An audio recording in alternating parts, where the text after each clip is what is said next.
Hello. Oh, there we are. Tricky things.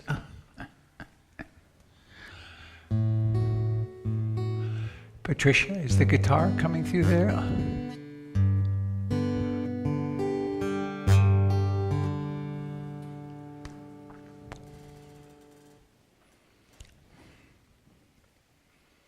Well, it's Memorial Day weekend.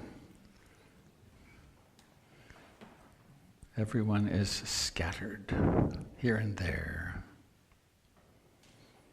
Not everyone.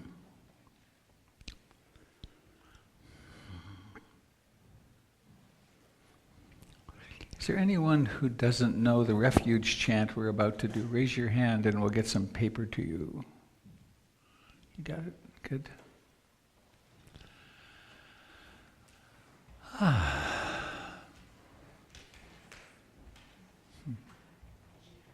Good. Anyone who would like to come up and sit closer, it would be nice. I've got some conscripts up here. It gets lonely up here.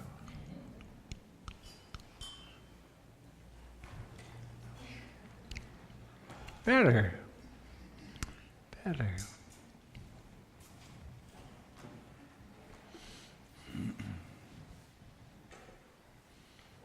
Hi. And those of you that are watching over the internet, you could move closer to your computer or hold hands with yourself. Or it is kind of lonely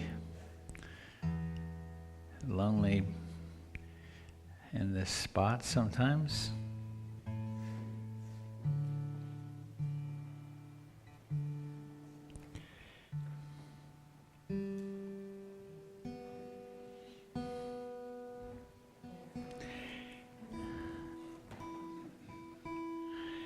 And who's here for the first time today? There were a couple of people that I met. 1, 2, 3, 4, 5. Well, welcome. I hope this is... It would be no doubt an interesting story. It always is, on how you come to be here. And as I understand it, underneath it always means that one is looking for something. One is looking for community or support in the inward journey. And that's a really important thing. It's not the primary values of the culture, which are, money, success, power. But something happens for many of us, I'd say everybody sitting in this room, where we discover that we really need to turn inward. And one of the main purposes of PIMC is to provide a context for that to happen.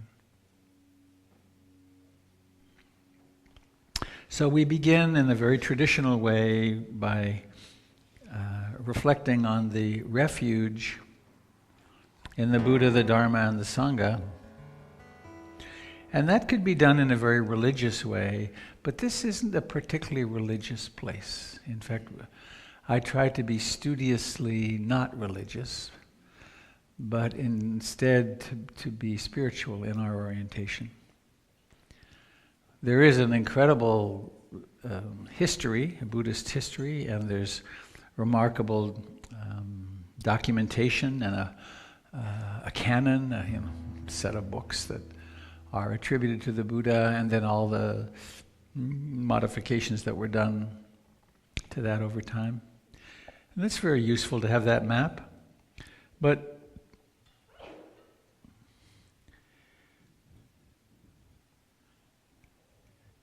the aspiration that I have and that I try to share here in this seat is for each of us to have the experience that the Buddha had. Not to be worshippers, certainly not to be worshippers of the Buddha, but to have that experience. And to have it on a daily basis. And along the way then to become more and more loving and kind and patient and more psychologically sophisticated. That's the wrong word. More psychologically adept would be better.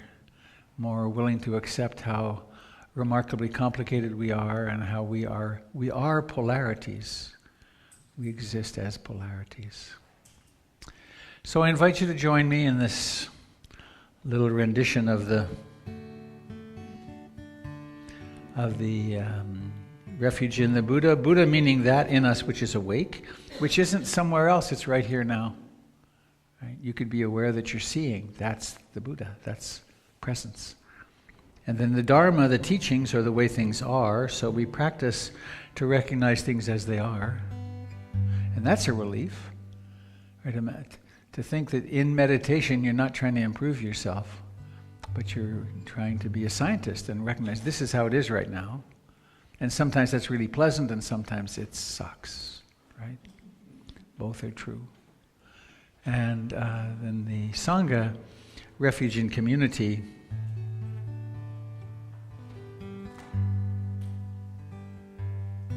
I think I'm going to tell you this now rather than the announcements. We're close. Next Sunday, I think next Sunday will be our launch with the fundraising to raise the rest of the money that's needed for the wheelchair ramp and to fix the bathrooms. The contractor is coming back to town on Tuesday. He's going to give us the final numbers. And I'm waiting on the final bid from the company that's going to tie the building to its foundation. And then we're going to launch. And so if you want to come and be part of that party next week, do. The video is almost finished. The music is done. Paige and Adrian did a beautiful job on the music. And so it will be an extravaganza next week. And we have a Buddha-mometer, which Marla drew. It's going to go in the, it's going to move around, and the Buddha-mometer will have, he's shaped like a Buddha, oddly enough, and there will be numbers beside it of this is how much money we're raising, and then gold marker will go into it as we reach the top. And so, and that's about community. That's about getting our brothers and sisters who can't walk into the building. And the piece that came to my consciousness during the preparation for this, maybe it's me tomorrow. Maybe it's you. Oh gosh, had a significant car accident, can't go to the center anymore. Or this happened medically, I can't get in the building. So this making the place accessible isn't for other people. It's really for all of us. So, and the door will go right there in the middle of those 3 windows. So I invite you to join me in the singing the 3 refuge, and we'll go through them a couple of times.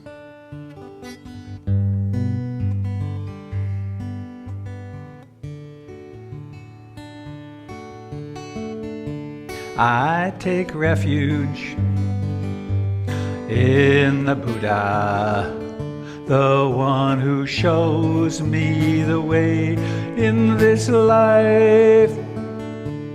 Namo Buddhaya, Namo Buddhaya, Namo Buddhaya.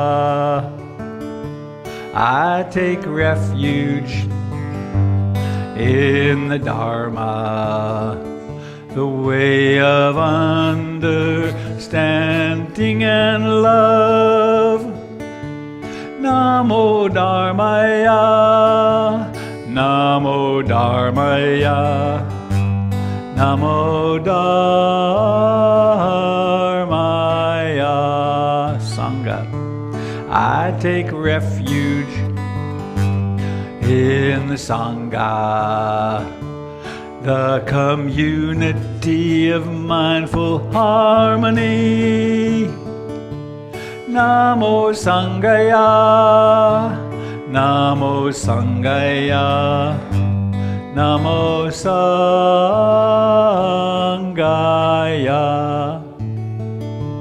I take refuge in the Buddha, the one who shows me the way in this life. Namo Buddhaya, Namo Buddhaya, Namo Buddhaya. I take refuge in the Dharma, the way of understanding and love. Namo Dharmaya, Namo Dharmaya, Namo Dharmaya.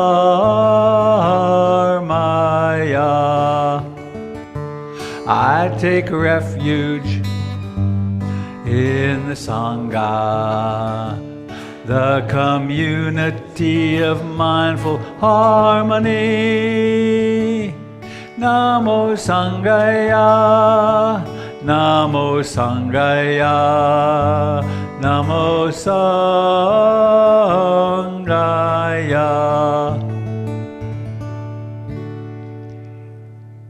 Do we need an announcement about the children?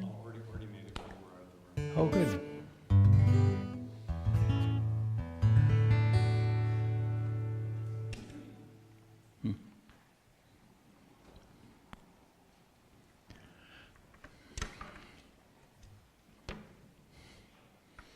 Thank you.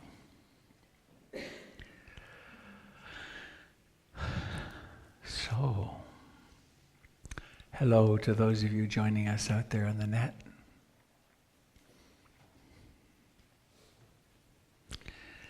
There's no distance between the heart, no matter where we are on the planet. So we stop. Stop and just land.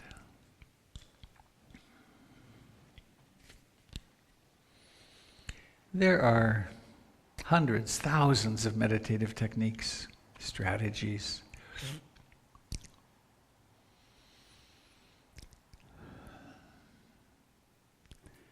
They all boil down to using awareness to bring the mind to some training object, or usually they do that. And then trying to stay there.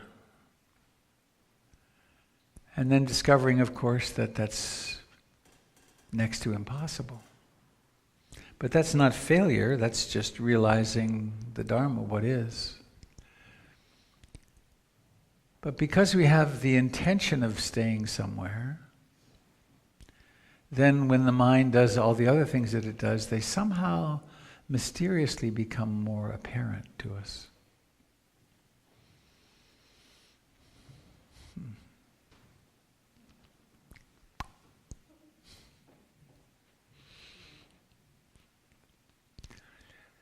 So we could become aware of where the body touches the chair or the cushion, the floor.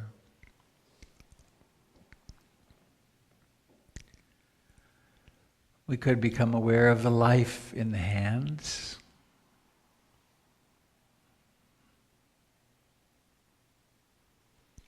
Or in the face.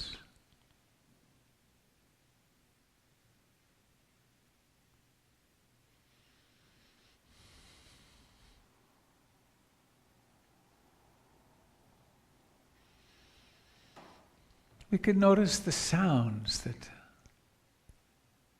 sort of magically appear at the ear.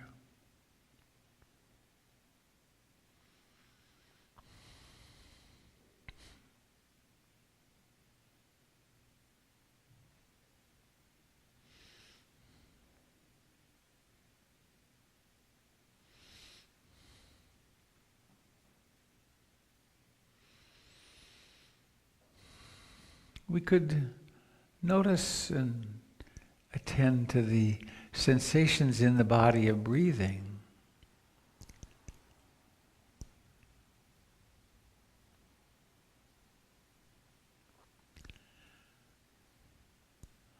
Attending to breathing is a beautiful way to bring conscious awareness to the fact of our total interconnection with everything.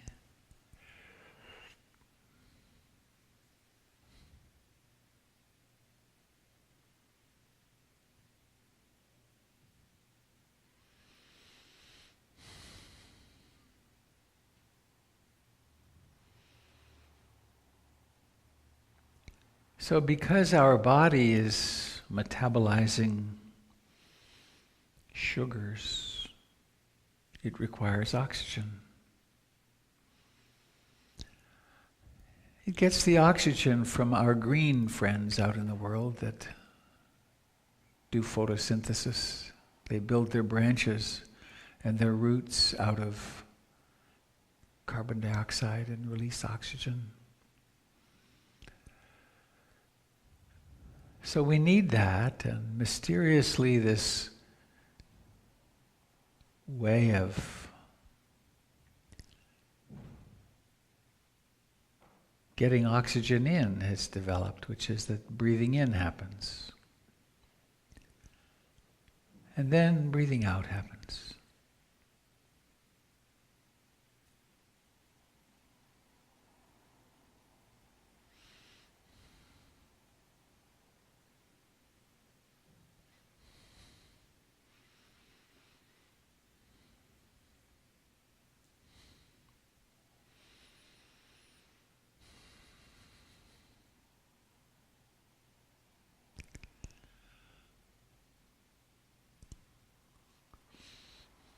There are many ways people describe the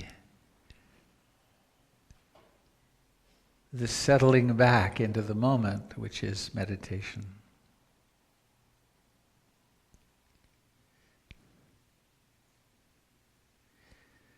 There's a beautiful, simple poem by a fellow called Jack McCarthy. When you were talking about that straitjacket, I had a flash. I was in one and a great magician, Houdini maybe, or maybe God disguised as Houdini, was about to teach me to escape. I knew with utter certainty that his first word would be, relax.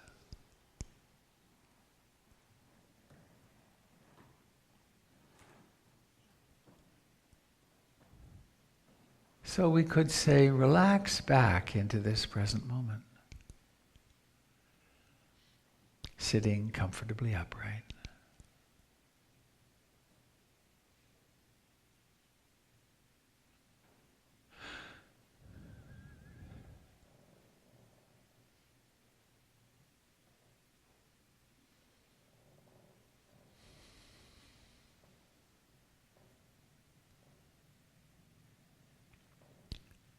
Noticing that in fact your body breathes.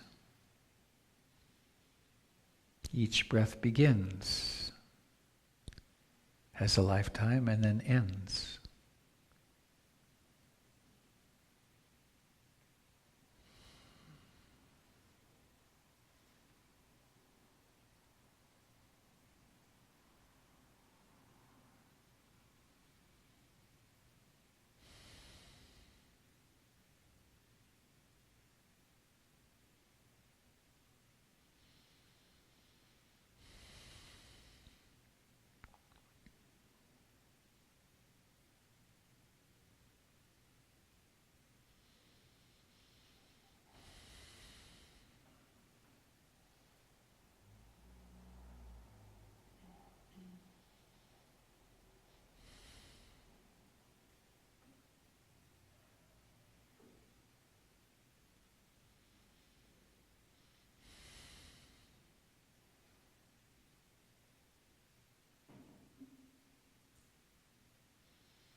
We are very used to, conditioned to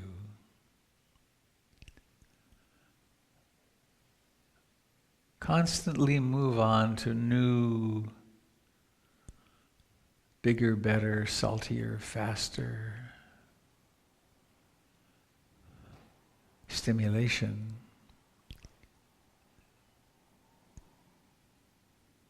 And behind that is the the unconscious hope that somehow we'll get satisfied.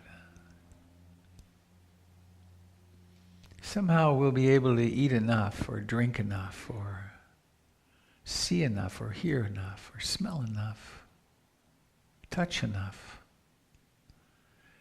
to finally be satisfied.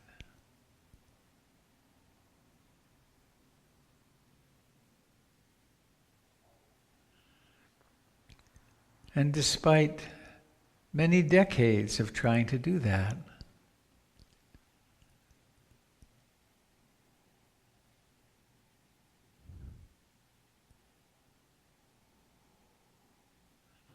somehow we don't quite see it.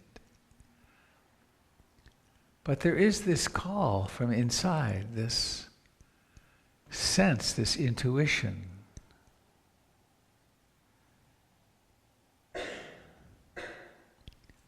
That says something like, I know what contentment is.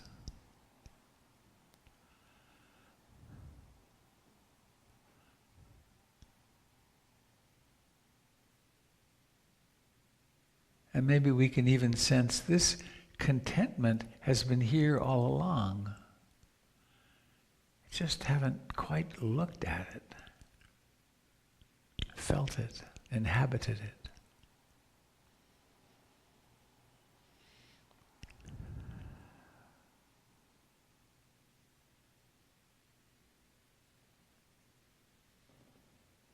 And so we stay seated when the impulse to get up and go comes, or we wake up countless times to what the mind is doing and stay seated, stay aware.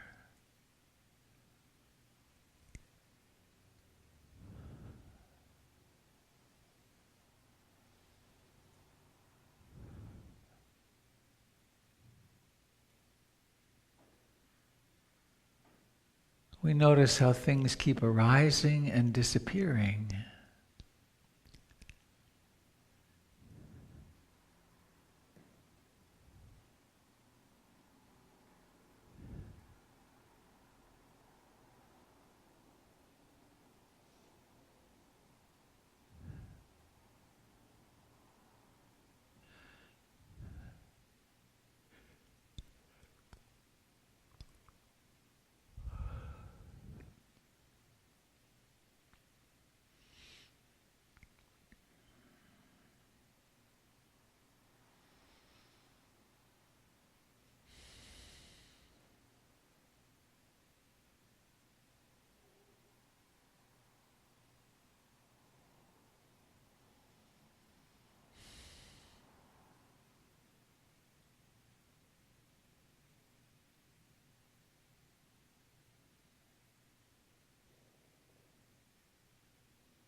when we were small children, we lived in the immediacy of life.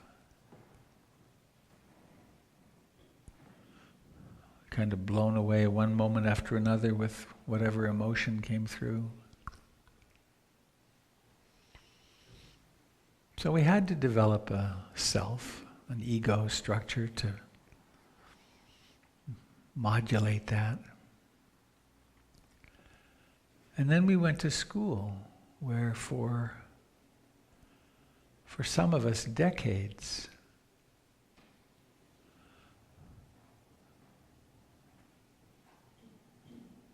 we attended the temple of the worship of the rational mind. And we learned to compare and contrast and name and analyze. And often lost contact with our bodies and our emotions. We often learn to see the world through concepts and ideas.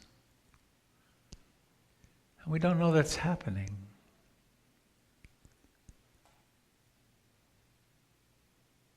But the Buddha, in his brilliance, taught what he called bare attention.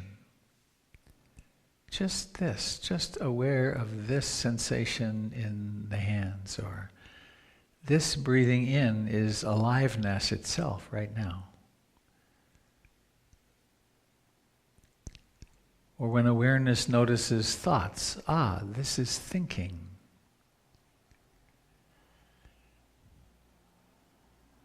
No analysis or addition is needed. Just, yes, this is what's happening.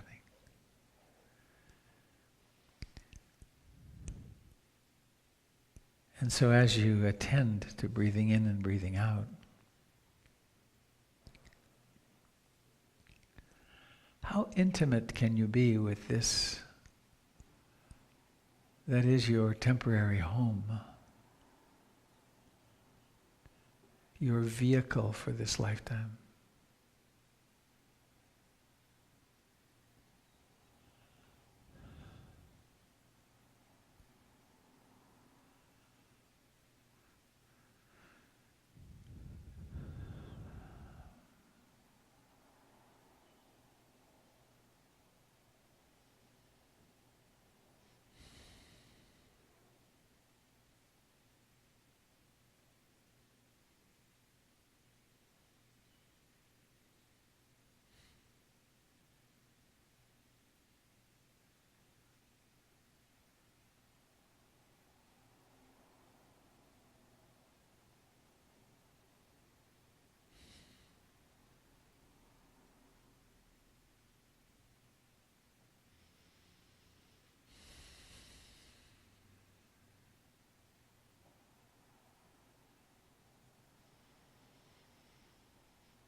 Never was there, nor could there be anything more poignant, I guess, than waking up now.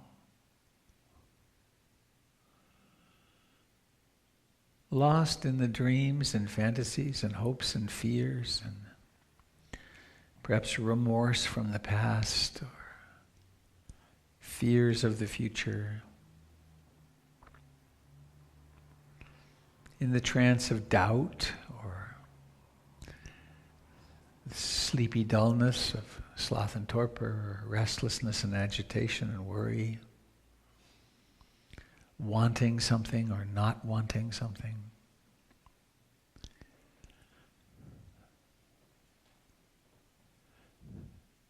That which is aware, that which knows, is none of these experiences. How could it be?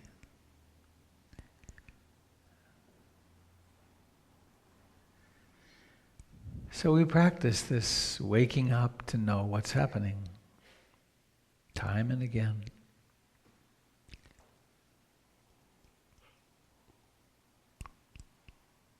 Sometimes the wandering off is very brief, like half a second. Other times it's 10 minutes.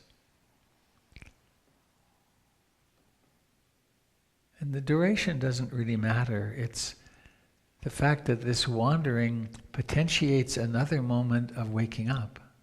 And that can happen quite consciously, to realize, oh, wow, wandering mind. Back to the breath. Back to the body sitting.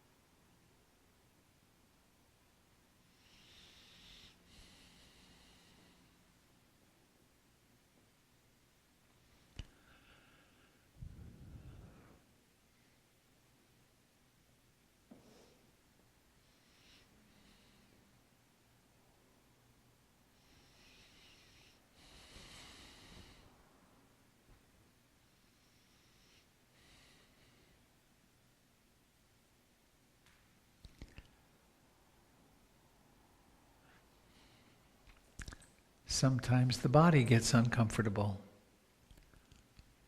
What a great opportunity to observe liking and disliking, pleasant and unpleasant.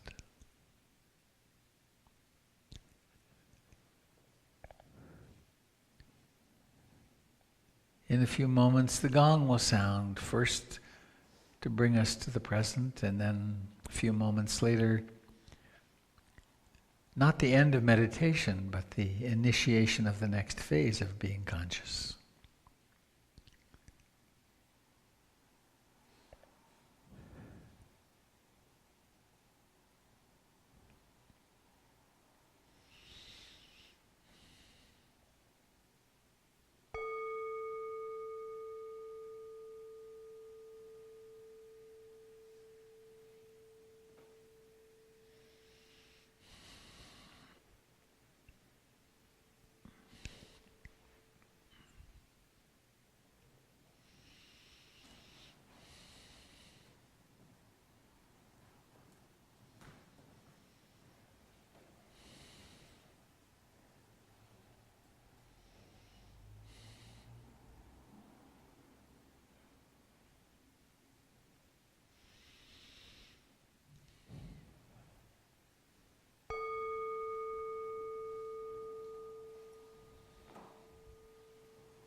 Our next adventure is mindful movement with Jim, and then there's some announcements, and then I'll be giving a talk.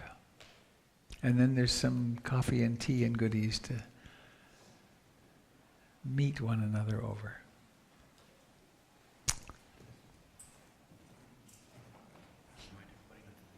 Hmm? Oh, right, don't leave. You're not allowed to leave. The doors are locked, and all of your cars have been disabled. So they will become re-enabled at 12:38. There are draconian meditation retreats where they demand your cell phones and your car keys. Yeah. Spiritual liberty. So, Jim, are you capable of standing? Let's see. Yeah, it worked again.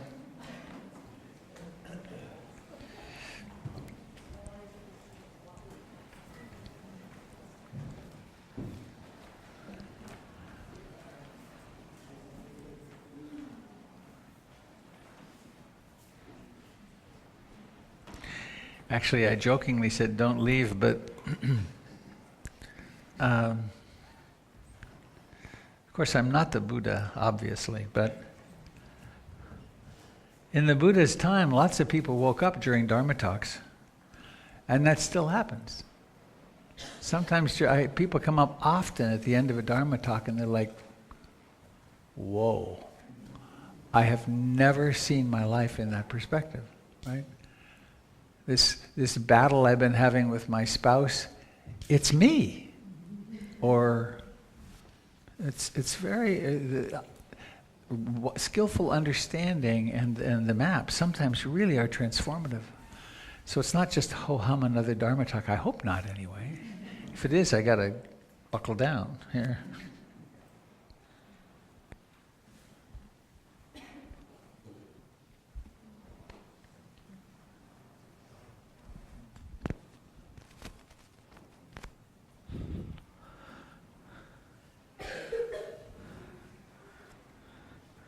So I think since we have a little more room today, we'll do something a little different.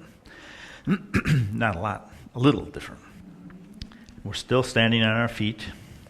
We're still letting the tailbone point down rather than angle back. That brings the pelvis into a more level place, and the knees are softer, the shoulders are softer. Don't breathe. Oh my, that's going to be interesting. Okay. So, this is the street side hand, and this is the yard hand. This is the street side foot, yard foot. So, to begin, we're balanced, we're parallel, and we sink. And we let the arms rise, and then open to the side. And just feel the sigh coming from the shoulders. The shoulders have been very still the last 40 minutes. Now they get to stretch a little bit in a nice round, soft movement. And we're not accomplishing anything. We're just tracing out this gentle circle. Then we bring our palms together and we stay on the midline and just do a circle from back to front.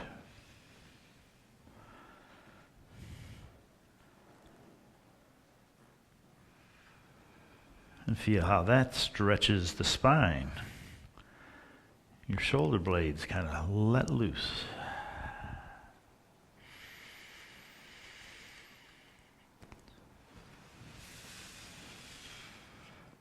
Now we're going to take a step towards the street side with our street hand extended, and then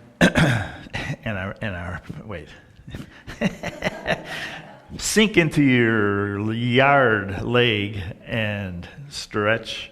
That's not right. What am I doing? All right, I can't say it without right and left, and that screws me up. Okay, here we go. Street side. Yard side.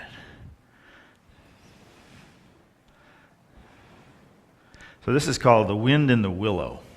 So we're softening the shoulders.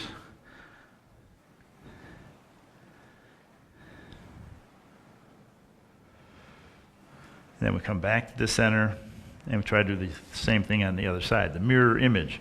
Step towards the yard, extending with the yard hand, and then the other hand comes up.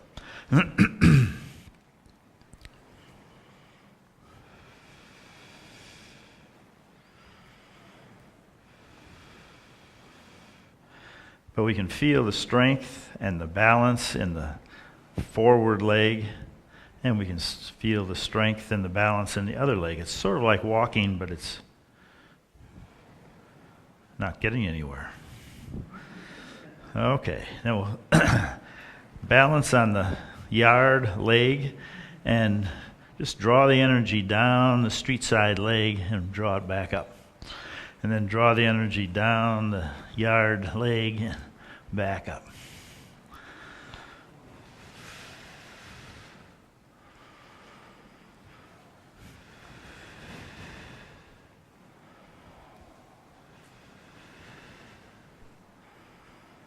So there might be some other parts of your body that are sighing and release.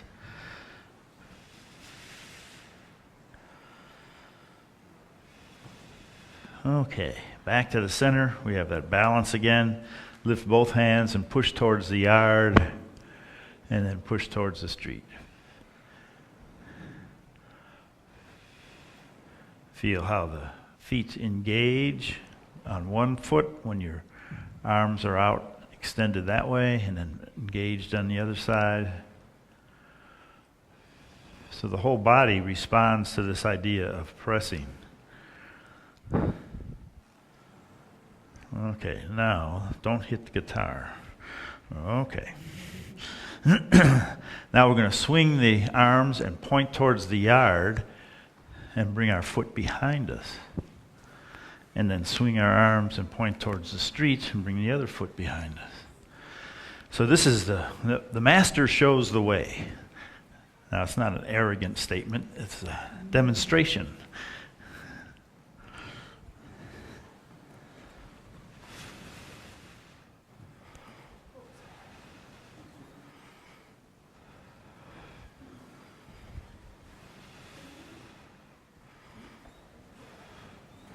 Now, we balance on the yard side, and wherever there's a master showing the way, there's a stubborn child that plants his feet.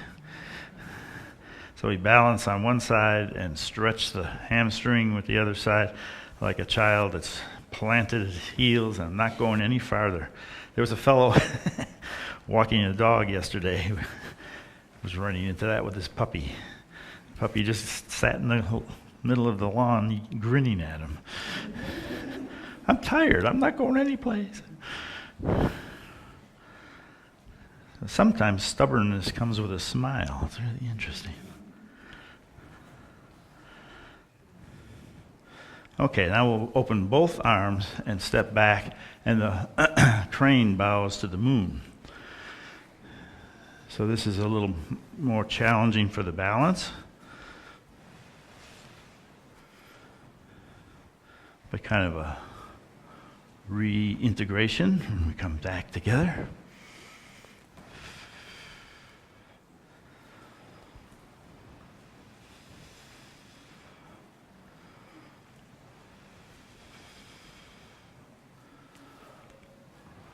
And then back to the center.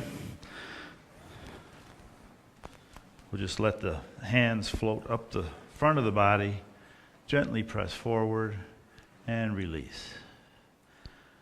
So after all this exuberance to one side or the other, we just float up and release.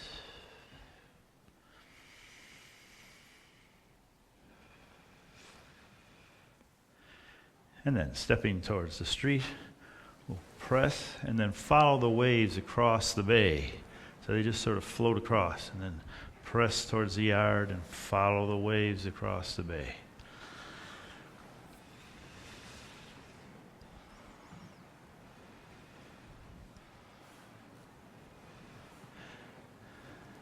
And it's a gentle press. The elbows are still soft, and we're not giving anybody a straight arm. Just like the waves receding from the beach.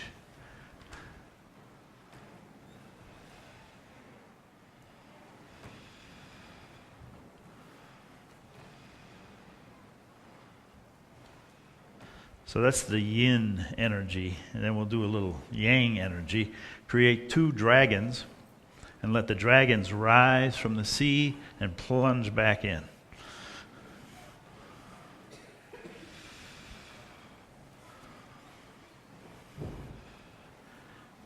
And hopefully that feels good on your spine and your shoulders.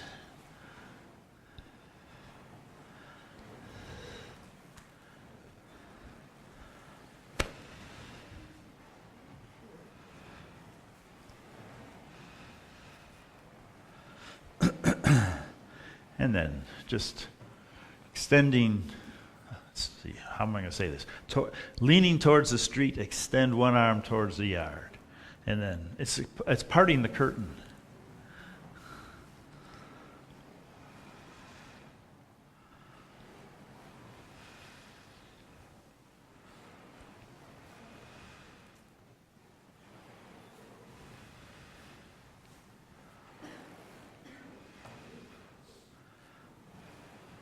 Okay. This is okay. So we'll form a ball on the yard side. So your right hand is up, and then lift your left knee and step out and hand the ball off. Rock back. Now you're on the street side with the left hand up, and then you pass the ball off. So this is the lion playing with the ball. So we have this very light weight, but these massive paws, and we're very gentle with these big paws.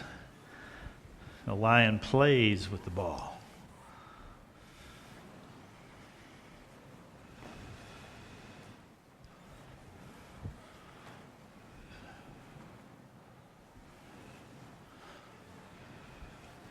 And then we come back to the center.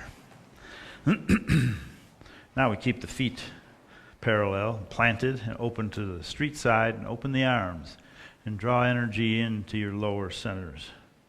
And open to the yard, and draw energy in.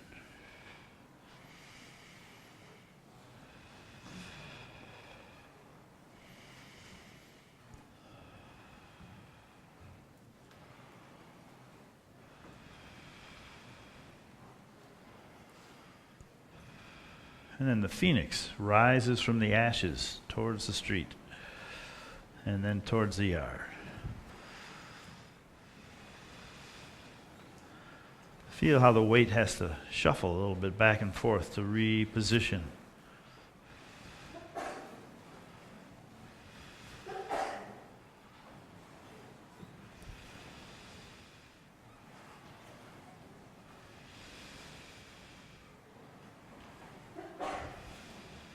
And back to the center.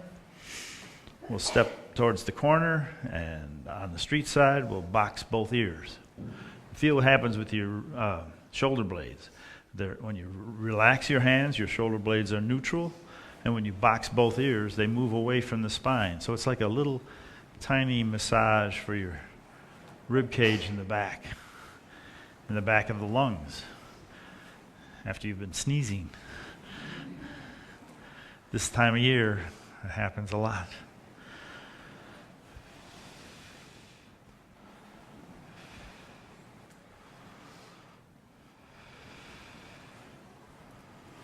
Okay, back to the center, feet parallel, knees soft, palms open to the earth. Just make a circle. Absorb the energy from below. Your hands might be alive after all this movement. Your shoulders are softer, the tension is flowing out, so the palms might be very receptive. Let's go the other way.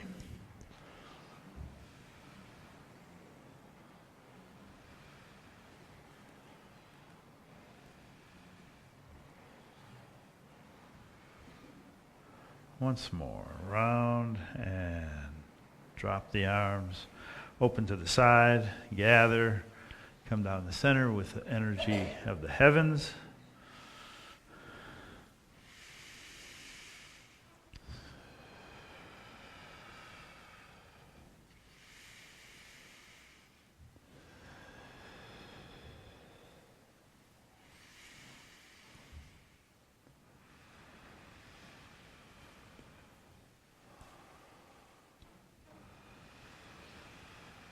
And one more.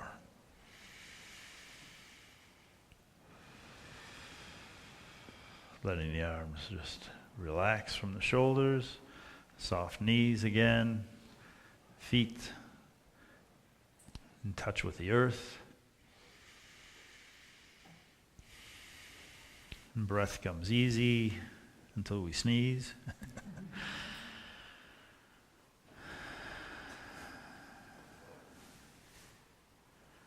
And just feel what the body's saying now.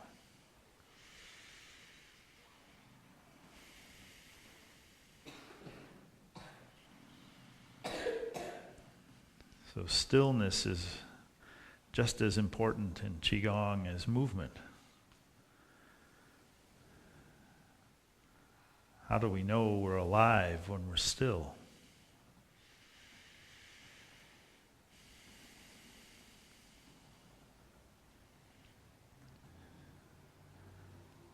It's un-American, but it's important. Okay. Thank you very much.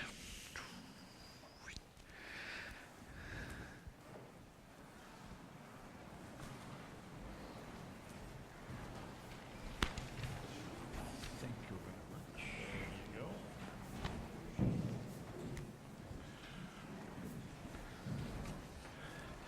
Good morning, Sangha. Can you all hear me? Oh, now you can hear me. Sound check, is my voice good? Good. And hello to Sangha out there in internet land.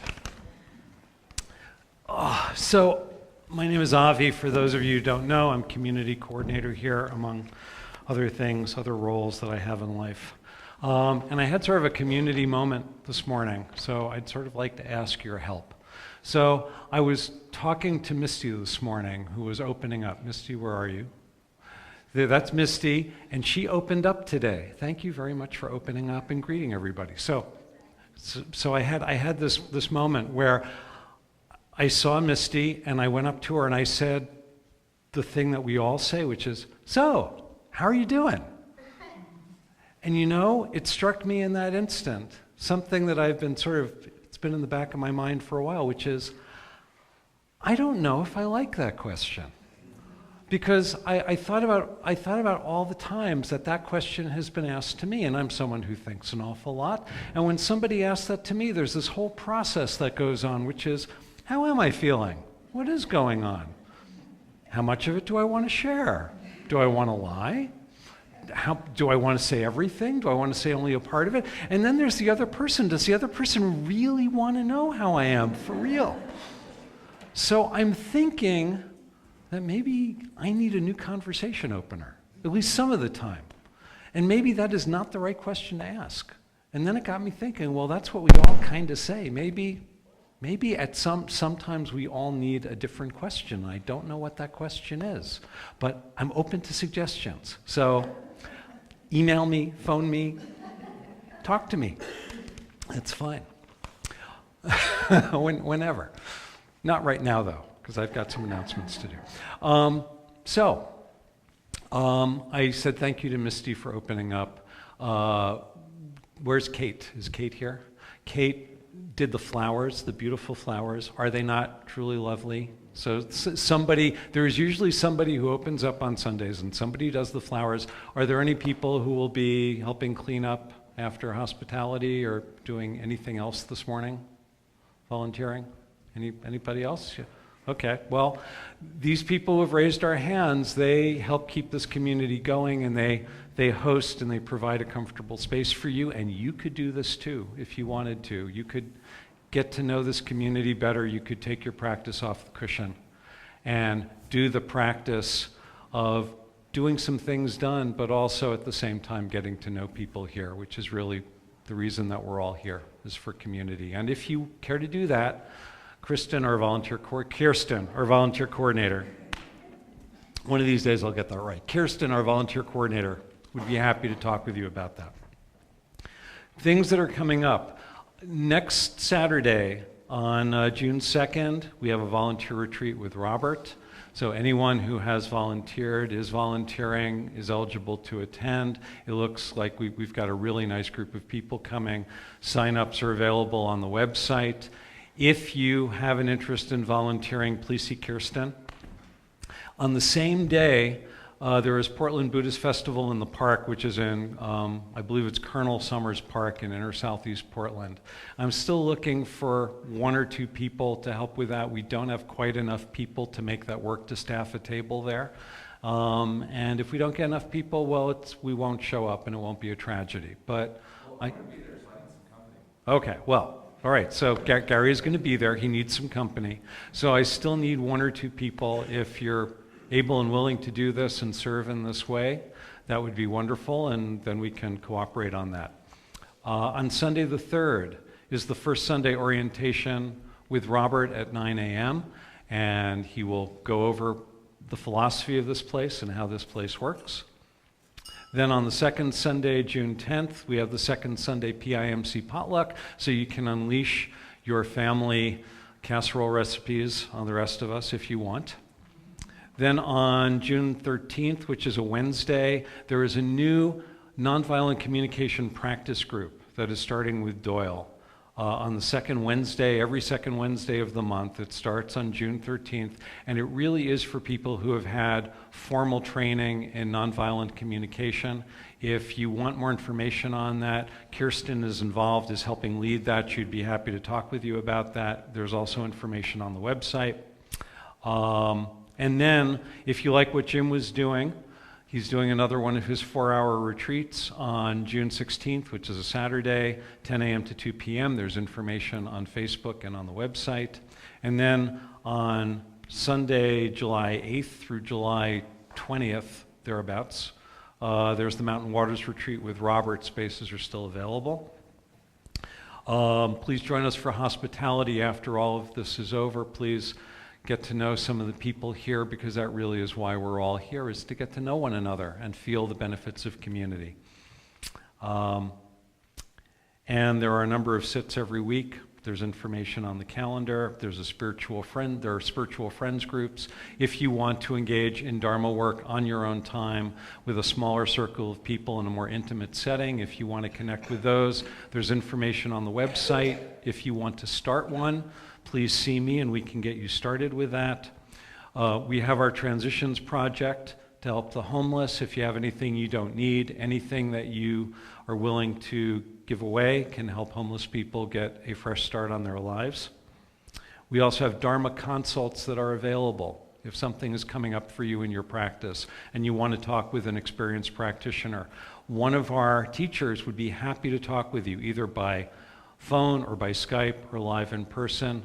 Please see me and I can arrange that for you. And then if you have any questions or anything about this place that you want to know, please call me. My office hours are Monday through Thursday in the mornings most of the time, and I'm happy to talk with you. That's why I'm here. So I hope you have a blessed Memorial Day. Take care, you all. One other thing. Kirsten has an announcement. So here, let me turn this on for you. Here we go. Hi, I help with volunteer coordination, and recently we are needing 1 or 2 more volunteers to help run what Patricia up there is doing today, the audiovisual. This live stream allows people who can't get here or live far away to be able to receive these teachings and be with us here in spirit. And we have 4 people, I believe, that are strong, consistent members. And we have a new person who's starting just today, Lila, Lila, I said it right the first time. There she is. She's up there. She's learning today. But we would like at least 1 more consistent person who would be willing to commit to 1 Sunday a month of running that. And if you're interested, we'll teach you how. It's very simple, but it's a huge gift to people who can't be here. And then one other volunteer that Robert's interested in recruiting someone to be a photographer for the community. So if you have that skill and you enjoy doing that, come talk to Robert or I. We'd just love someone to be able to take some community photos on a semi-regular basis to keep things current, and also just kind of share who we are and what we are with one another inside of the internet and as well as here in this space. So anything more you want to say about the photographer thing, Robert? Oh, we also need a handyman. Okay, so very specific needs that we're looking for, and there are some things that need to be repaired in the building. So if you are a handyman and want to be a volunteer, please come see me. So these are the top priorities right at this moment, but there's lots of ways to help out. So if you have a different interest, of course, please come talk to me. Thank you. We would also accept a handy woman too. A handy being of any gender or any orientation would be wonderful. So I think that's it. Blessings to you all. Have a wonderful day.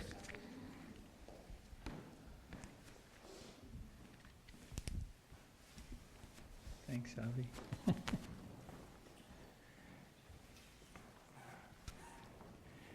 Handy person.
I think today I want to ask you, what is it you need to hear about?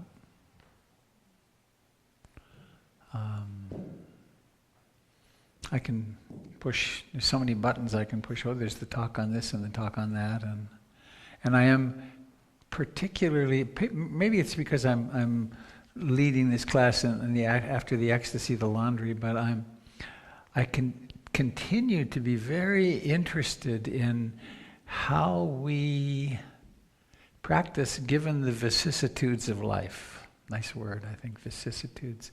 The pleasure, pain, gain, loss, happiness, sadness, sickness, health, and the utter unpredictability of things, and the profound instability.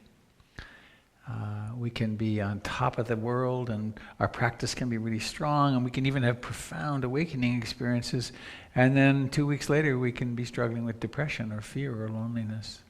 And it's one of the reasons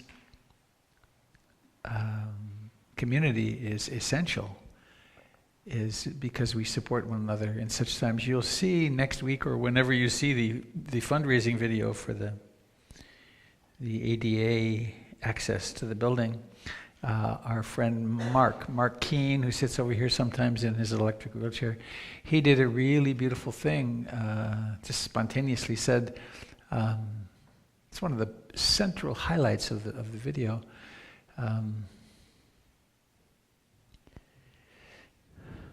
I can't do it justice, but he said, it's not just Buddha, and it's not just we need the first two refuges, do them, and then every now and then get together with people. It's getting together with people is really important. And but I think my daughter sent me this song the other night, and I've been enamored of it. And I've been sharing it with everybody I run into. So I want to share it with you, and then we'll do whatever we do after that. But it's by a group called Bird Talker. They're pretty new, and the song is called One. So let me see if it works.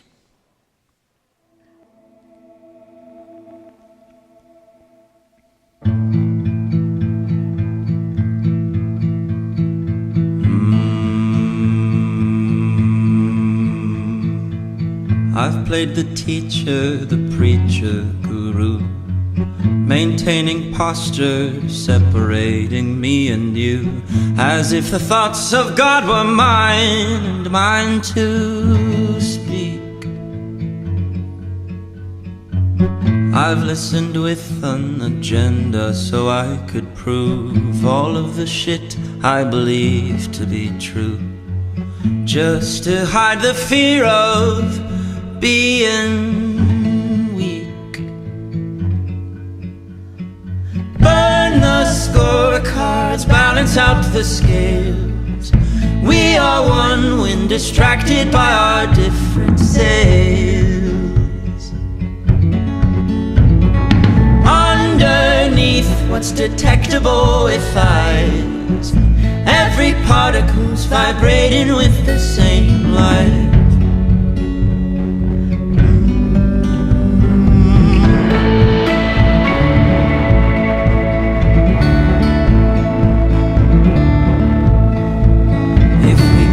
Running around deciding who's right and wrong, and tell me, where are we headed? How can we all belong when all our logic is colliding and it's constantly dividing me from you? So damn those eager protestations on your tongue. Shut your brain up long enough to hear the lowly hum.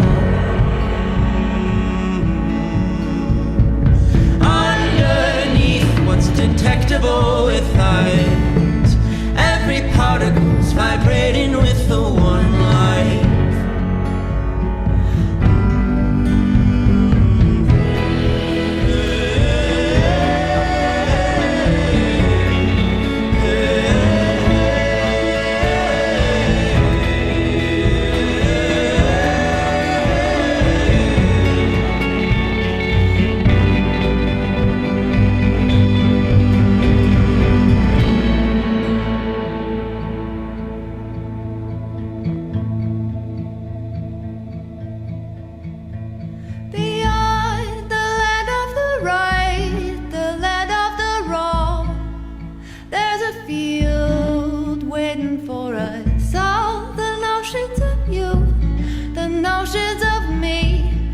Finally agree, don't mean a thing. Burn the scorecards, balance out the scales. We are one when distracted by our different sails. Damn those eager protestations on your tongue. Shut your brain up long enough to hear the lowly hum. Underneath what's detectable with eyes, every particle's vibrating with the one.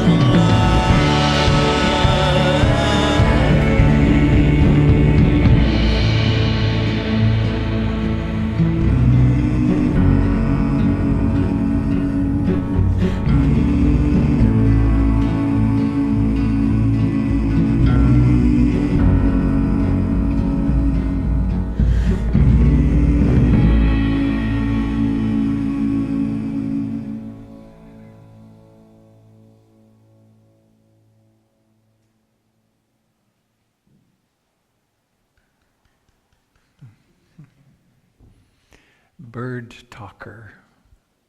The song is One.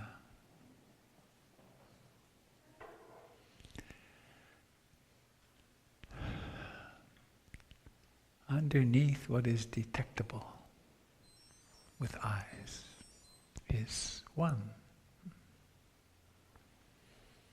So actually I just said, I had an intuition of how to do this. I'd like to invite you to share. How is it that you use your practice to keep going, to keep coming back to love, to keep coming back to kindness in the midst of the colorful vicissitudes of life? How can we inspire each other with the way that we use this magnificent Dharma to become more of who we are, and also to integrate the shadow side of our being? So, I will offer you this sacred talking object which will allow everyone to hear you.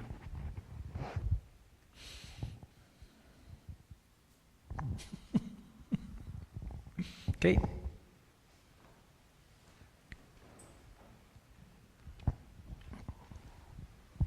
I was on Facebook this morning. Yep, I do it every morning. And I saw this article and I followed the link. And it was about public figures or revered historical folks who had a dark side, a shadow side. And they spoke of Mother Mary Teresa and Gandhi and 20 people you'd know by name, and their shadow, the shadow side.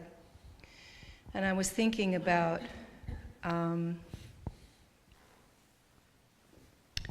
the wonderful work that they did, or the wonderful artists that they were, in addition to their painful expression of the shadow that might have caused harm. And when you were talking about how things help us in our lives, for me, my work personally is to somehow come to terms with all of the many things that we are, and come into not just acceptance, but really seeing the beauty of all we are. I mean, it's what makes us unique. And most of the time I can get to acceptance. My work right now is to try to take that a step further and to really see and experience the rightness of the way the universe operates, in that we are all so wonderfully unique, and that we can hold both the beauty and the darkness within ourselves and still be exactly as we're supposed to be. That's what I have to say. Just hold on to it, somebody else will take it.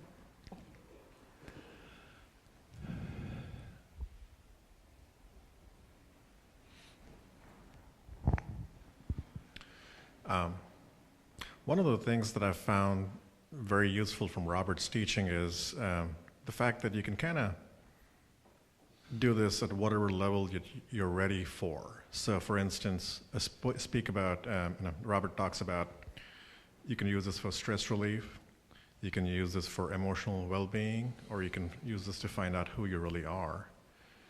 And what I find is that more often than not, I use it for stress relief. And that's where it stops most of the time. Every once in a while, it gets down into the emotional well-being side. And then occasionally, very occasionally, there's little glimmers of who you really are. And that happens when, I'm out on a hike and I'm gonna come across a little mountain stream. You look in the water and you can see the rocks at the bottom. And all of a sudden you have this instinctive feeling that you are that mountain stream. You are that water. You are that entire forest.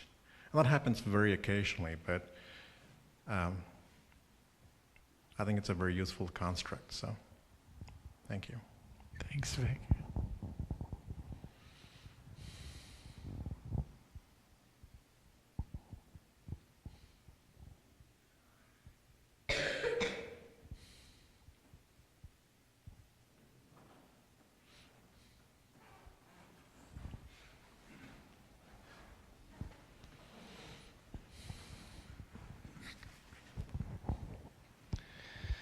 So I appreciate the teachings for a number of reasons.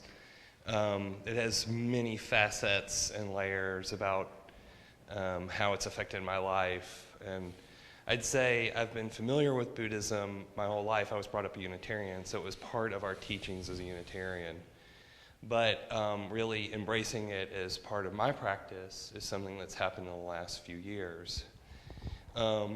And, you know, I was introduced to it through Pema Chodron and Tara Brach. I mean, incredible, fierce women who have some very important teachings about how to find refuge in tough times. But I think one of the aspects of the teachings that really brings me a lot of comfort is, I think for a lot of my life, and I think in our societal training, there's stories. It's kind of a collective trance that we've created for ourselves about what we should be and how we're supposed to live. And I think one of the things of the teachings that's really kind of created a fundamental shift, at least for me, is, you know, the concept of seeing things for what they really, truly just are. The unvarnished reality, facing that and accepting it on its own terms, not trying to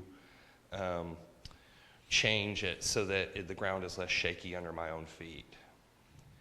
And I think that's something that's really helped me, because a lot of my life was about trying to make the ground less shaky under my feet.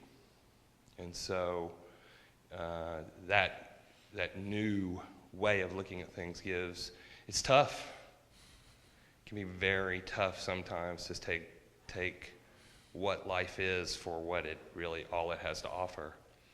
It can be brutal. But the cool thing is that I don't need the stories in order to get through it anymore. Please say your name. Oh, I'm sorry, I'm Clay. Thanks. Yeah. I'd like to just jump in for a sec. That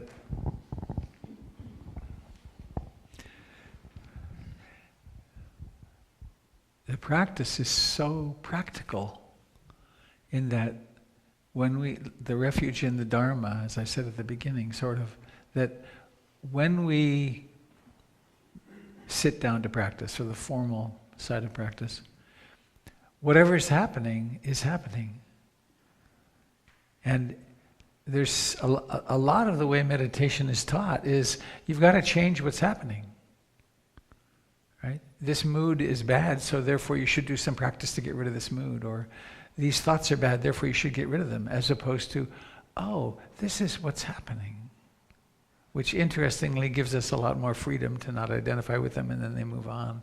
But this acceptance of what is in the moment in practice, and then in our daily lives, this is what's really happening right now. Leads to that tremendous freedom of acceptance of what is. And at the macro level, at the micro level, and at the very personal level. So it's practicable. Thanks.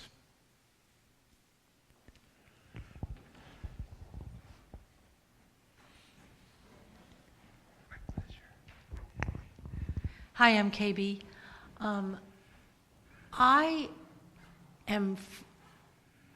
It's very different from my life, what I've been learning here. My life has been furious, manipulated, small, intense, and effective. And measurable. And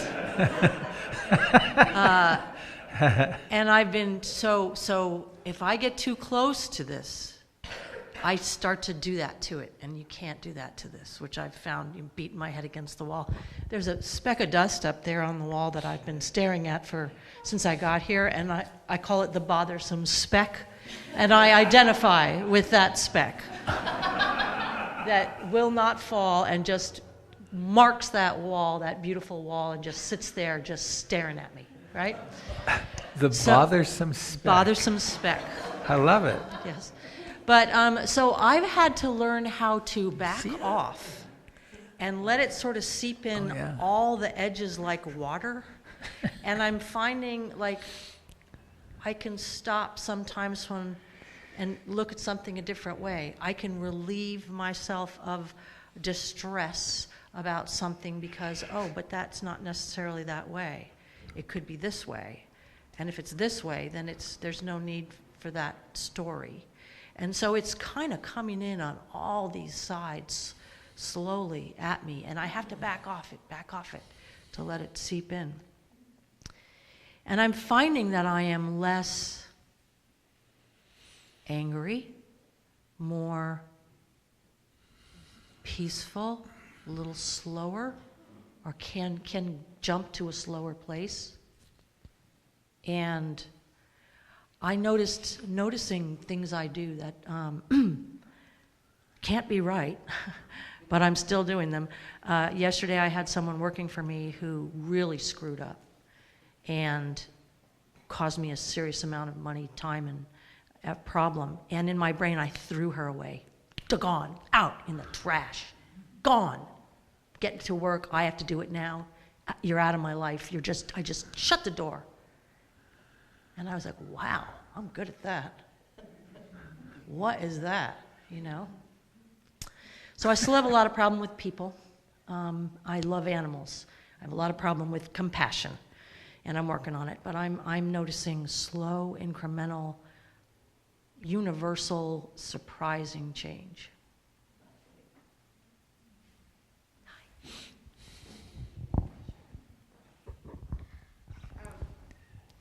When I come here, I think that the stories that the person in the room that the kids in Eric tells,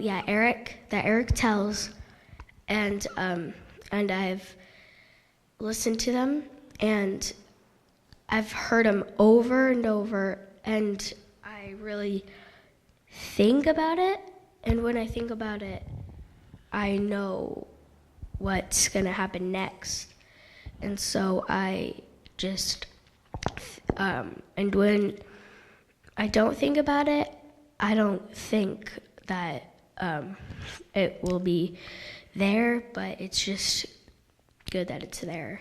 And I think that I like church, and I think it's a good place to learn about the Buddha and stuff like that.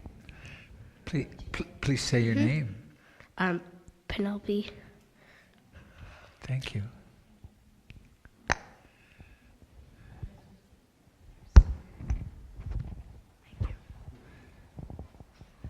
My name's Shannon, and I've been thinking about how, since I've been coming here, what I've been learning, and I think my background was rather harsh as I was growing up, and I'm by nature more of a peaceful-oriented person, so I've been gravitating more and more towards this sort of practice. But the concept of everybody being a part of the one, the greater existence, it's helped me when I think in the past I've been hurt by people with good intentions, but they misapplied truth, and were very legalistic and things like that. And so, and then in my line of work, I have a lot of ethical quandaries all the time that come up. I'm in property management, and people accusing you of things that you don't intend. You can have all the right intentions, and people don't see it that way. And so constantly making sure that my intentions, because I seeing everybody as one, it's still trying to find a source of harmony, and it can be very challenging sometimes, but having a practice to sit and think about having pure intentions, and And even if two people don't come to an agreement, how we can coexist in a way to still move forward in life, I guess. Does that make sense? Thanks, Shannon.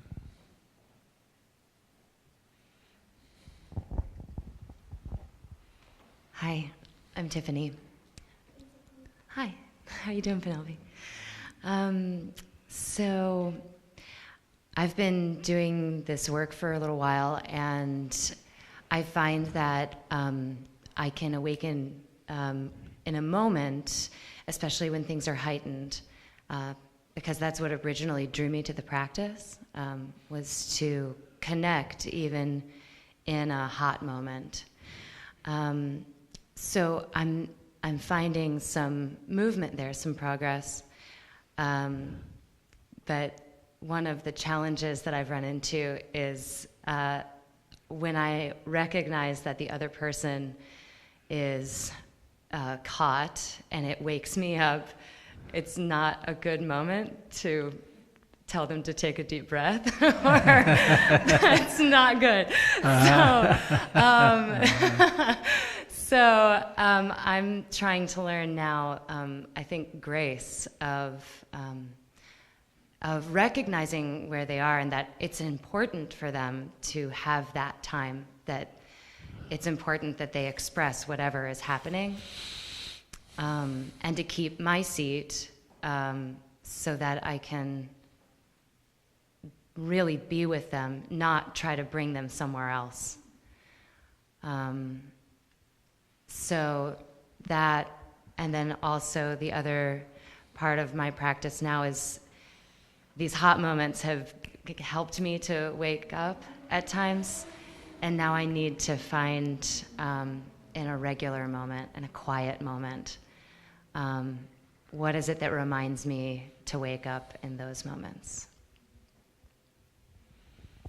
Thanks. Behind you.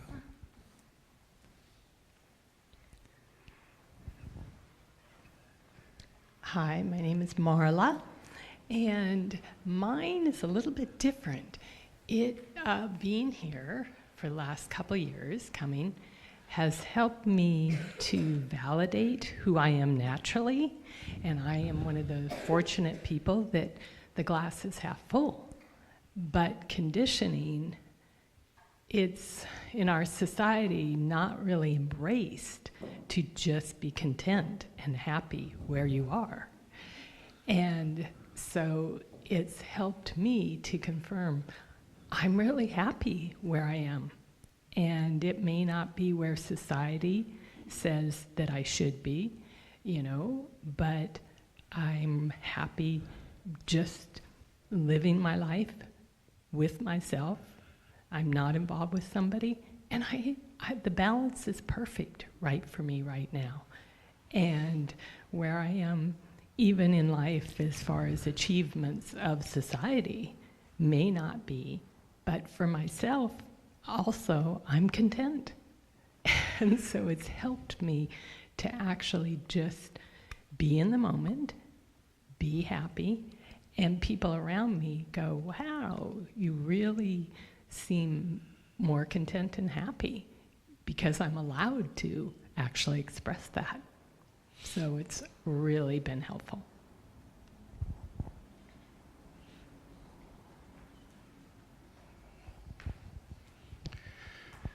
Thank you for sharing that, because that's sort of where my spirit is.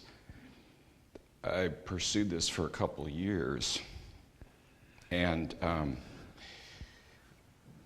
that's what I feel, a contentment. And if what I do is, I've started to do this regularly, like you've suggested, because I've gone to a couple retreats and do it consistently, and that even for a short time. Why do you do that? And what are you going to get out of it? Well, you just do it. And I've found that now when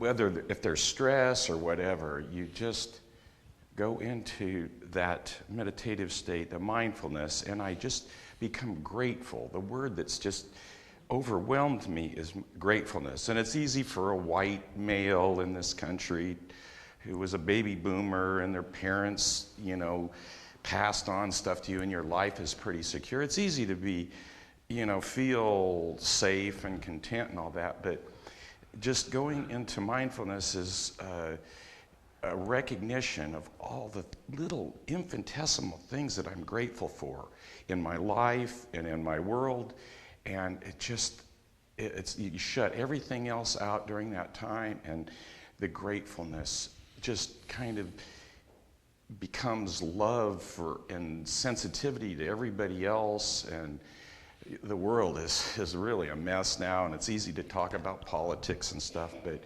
it's just such an oasis. And that's what I tell people. People ask me, you know, what is this about? Well, I don't know. I feel grateful for everything when I'm in that state, and then when I emerge, I'm just that much more sensitive to the small things and the satisfaction with my life, even though I'm not affluent or whatever. It's just, I'm just grateful for where I'm at now, and it gives so much hope for the future in that state of mind, regardless of what's going on. And I can be a frustrated, angry person, but it's like more and more the gratefulness is just overcoming me.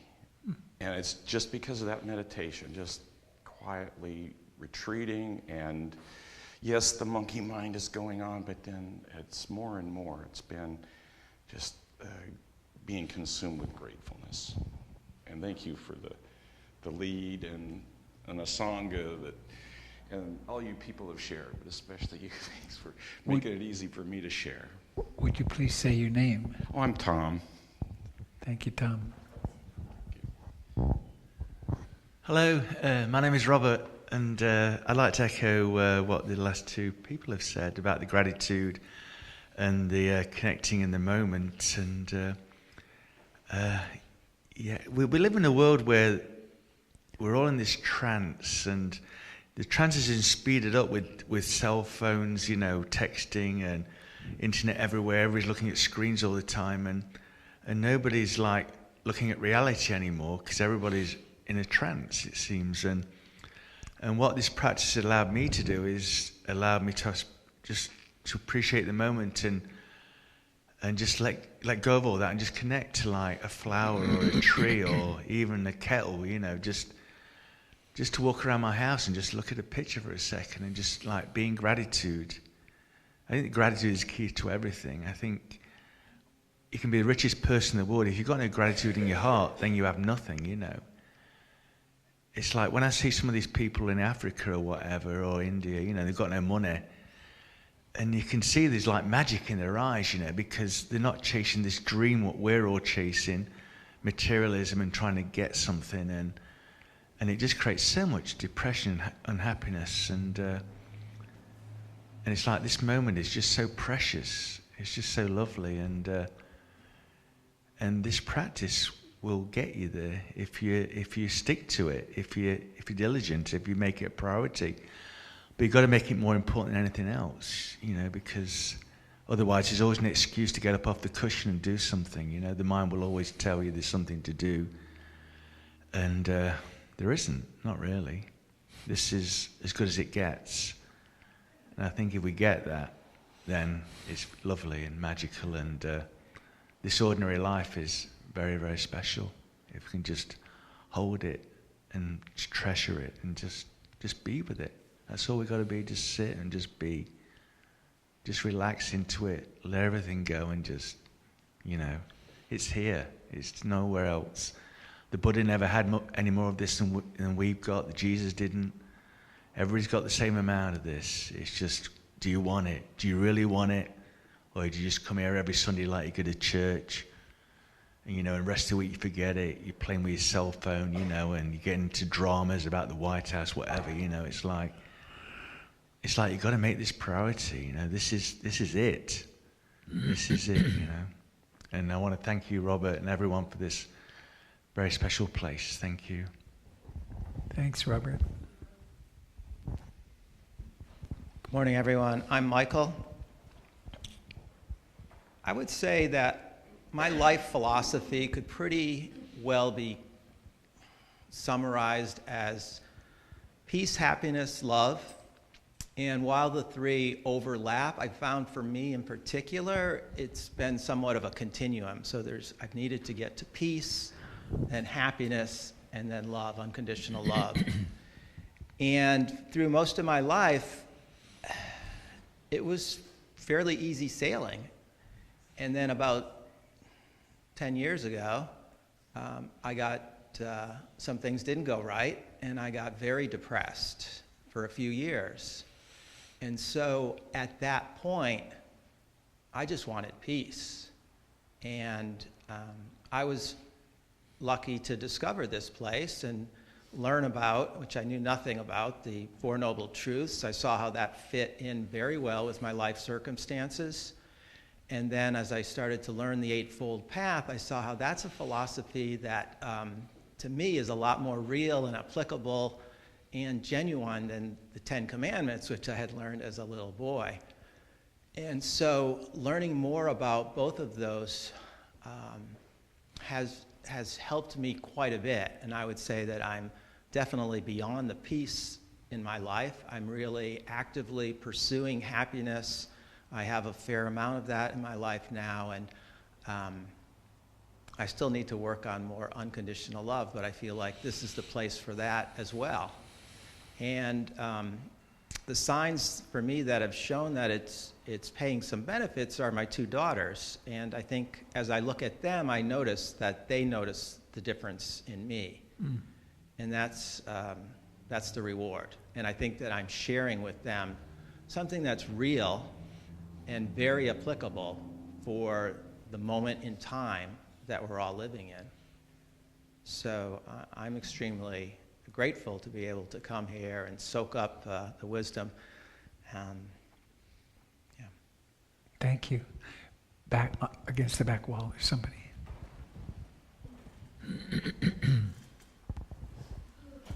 My name is Chanel.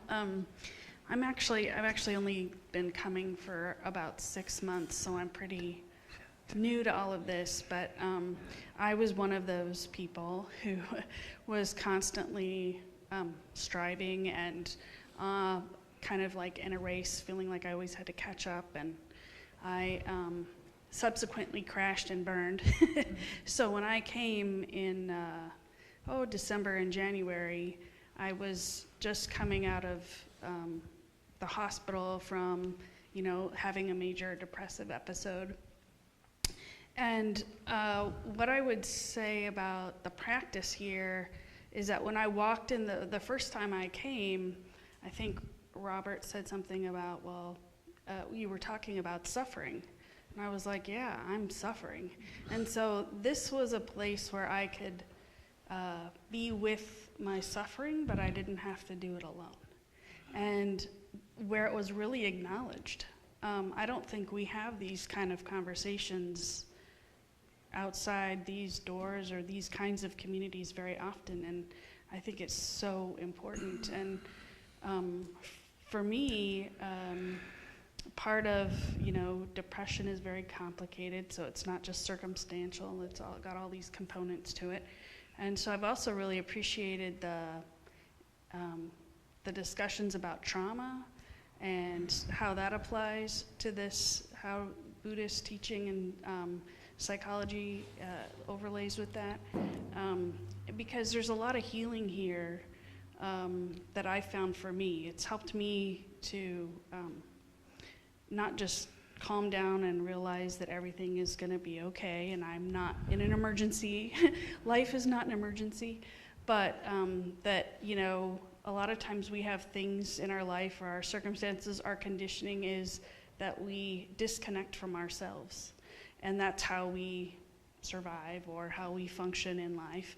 And for me, the practice is really helping me to reconnect and have a lot more compassion for myself.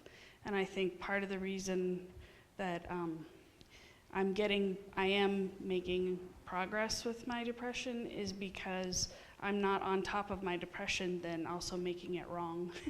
that I'm depressed or upset or having this experience. And I also think that particularly from you, Robert, there's a lot of love that emanates from you to the community, and I want to really thank you for that. There's healing and love here, and that's why this is important. Thanks, Chanel. Good morning. I'm Cricket.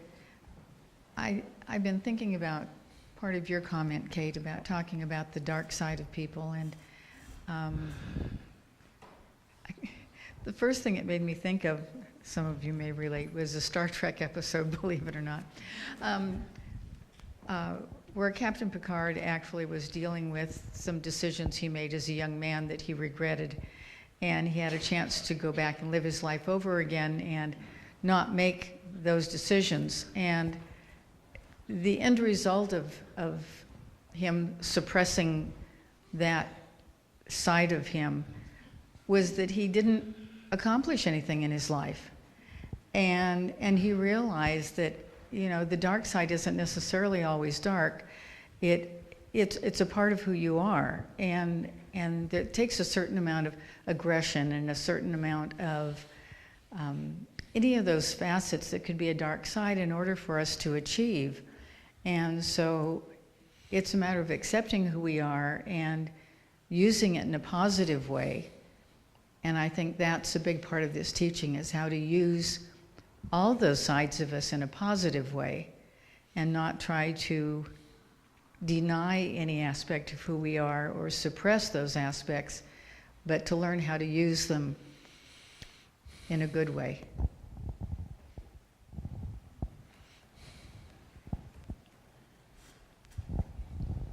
Hey, my name's Trevor, and kind of going off of what Cricket said, I feel like a lot of what I've been thinking about a lot lately is the idea of like self-acceptance and like seeing, I think in a way this practice has also made me a bit of like a self-improvement junkie, in which I can like see the things that are wrong with me and like want to make them better.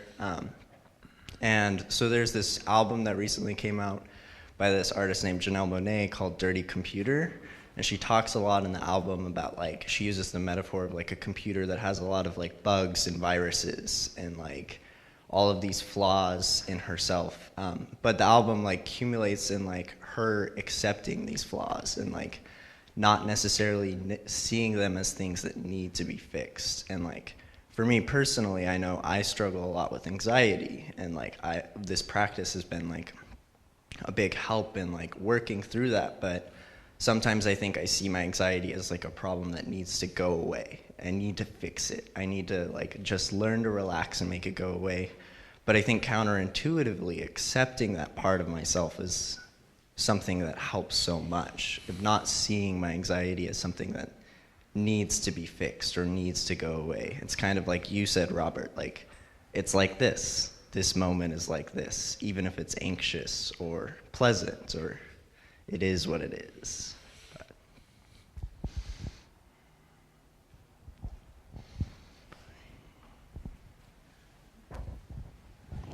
My name's Barney, thank you. I don't share much these days.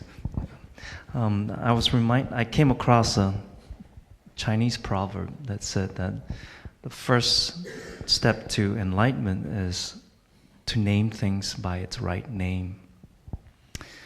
And I got thinking about it. I saw an illustration where there was a number 6 as a big sculpture lying flat on the ground.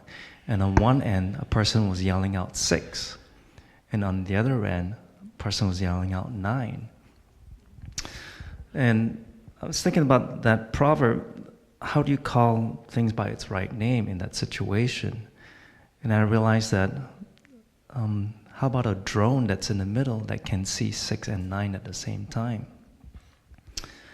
And I got thinking about how I defend my position and my beliefs in such an aggressive way that I refuse to hear the other person saying it's a 9 when I'm at the 6.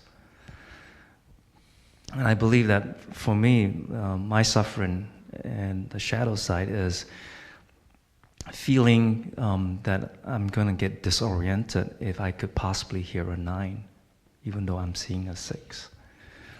And unable to reconcile the bipolarity of that information within causes me aggression. And in that aggression, I see the other person as wrong, or worse still, distorted. And when I get in conflict with a person, I find that there's a power in the word perhaps. That perhaps that person is experiencing differently because they have a different set of conditions and afflictions. And that I refuse to accept their conditions and afflictions because I refuse to see that in myself. And therefore, my self-created violence was the original place that projects out into violence onto others. And that's where I see my shadow sign. Thanks, Barney. I think we have time for one more person to share if we want.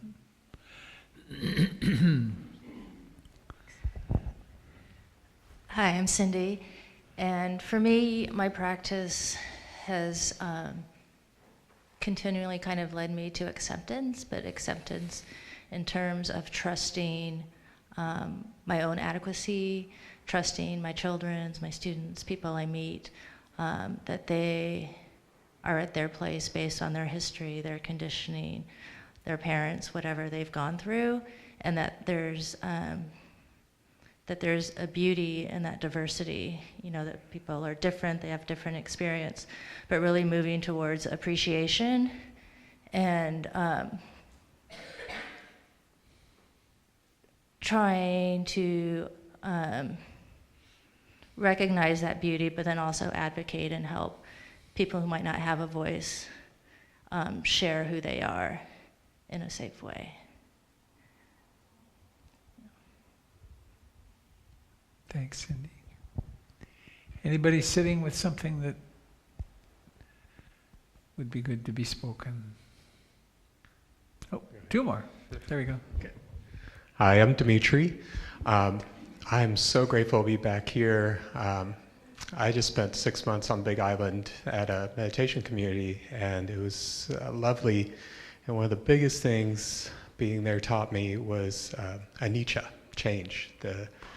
We were really close to where the lava started flowing, and now that meditation community is either surrounded or all the way engulfed by lava. And wow. It just puts that change, the fact that we take so much for granted, that we're here each day, everything is always the way it is, and when you come, there's a place that changes so much, it makes you realize that we are, every day is so precious that we get to have things as constant as they feel. And so it's just, it really helps you to become better at just going through those changes in your life, that knowing it's like things come up and they arise and they fall away. And and so being at that community, we practice that a lot, talking about the anicca. But then when that actually happens and it hits you, it's just like, okay, here it is in real life. Really puts it in perspective. And so I'm really grateful that this community still exists. But that anicca, that anything can happen, and that we just, every time we all get to come back around to this, it's really special. Thank you. And one more back there, please.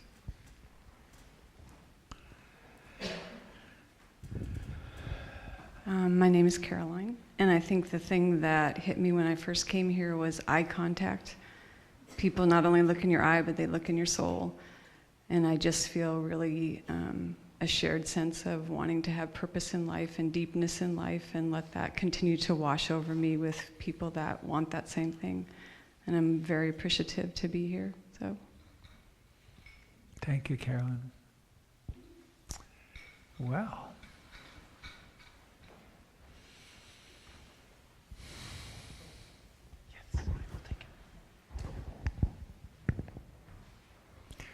would you like to sing the final song, my dear? Or you would, yes. All right, good.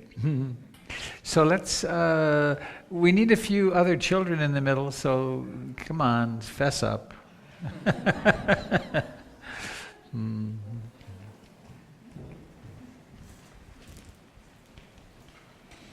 Can I have this, please? Thank you. That's okay. Aha.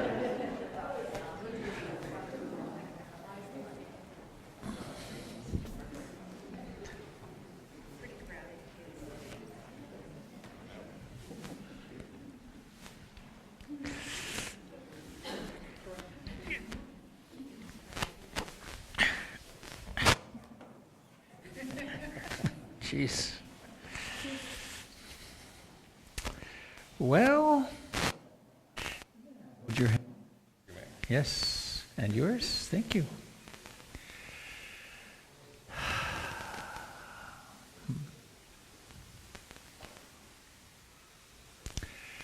So, to the degree that it's comfortable, I invite you to take a moment to make eye contact with your people to left and right. Can't do it both at one time, obviously, but he looked away from me. God, how rude. But to notice in this seeing that you're actually seeing. And to notice what's at your end in this seeing, which is just a field of awareness. Justice. Huge.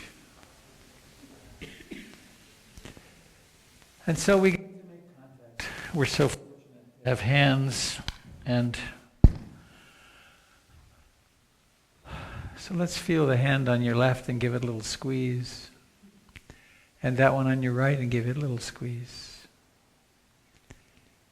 How extraordinary that we have each other. And that story of the lava. It's one of the reasons that we're wanting to raise the funds to tie the building down. It's $12,000 to tie the building down.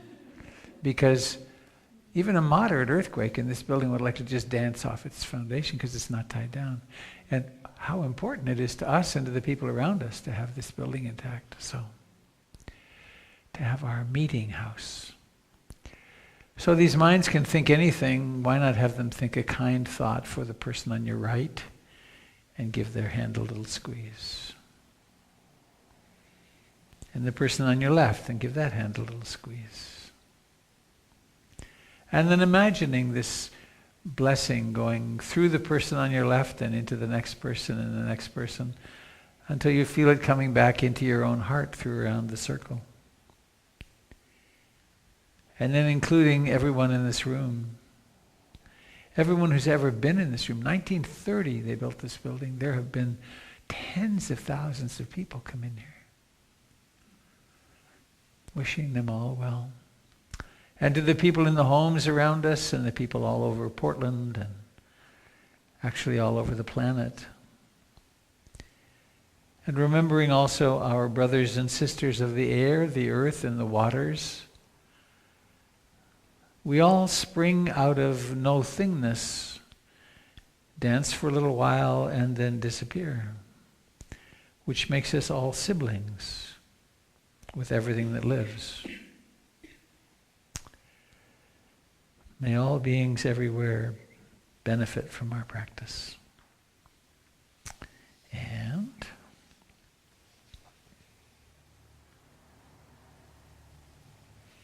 please, when you're ready. May all beings be happy. May all beings be happy. May all beings be happy. Sadhu, sadhu, sadhu. Nice. And then, what would be your great wish? The deepest wish of which you're capable. And yours, you folks at home, you can help blow too. So everyone in the room gets to take a deep breath. Then we're going to blow at the candle. 1, 2, 3, blow. Yay, we did it. So So thank you all for coming, and thank those of you that, you're newcomers, please come and have a cup of tea and coffee and some goodies and there's fine people here to talk to, obviously. Thank you to those of you joining us on the internet. Mwah. May you have a lovely day.